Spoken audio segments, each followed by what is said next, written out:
With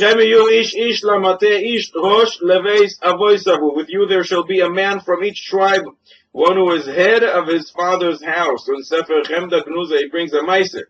There was a guy who came to the rabbi in shul and started complaining. You know, Rabbi, you get all the kavod.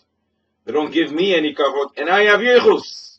I have great dynasty, all the way back to who knows who. Great yichus. You, dear Rabbi, don't have a yichus. You're a big Talmid Chacham, don't get me wrong, but you don't have yichus. And you get all the honor. The rabbi explained to him, the problem is, you're right, you have yichus. However, the yichus ends with you. I am producing a new yichus for future generation. One has to make sure the yichus doesn't stop by him. It should start for future generations. And this is alluded to in this pasuk. A person should be ish roish leveis avoisavu. A person should be a man of a head of his father's house. He should start the yichus for future generations.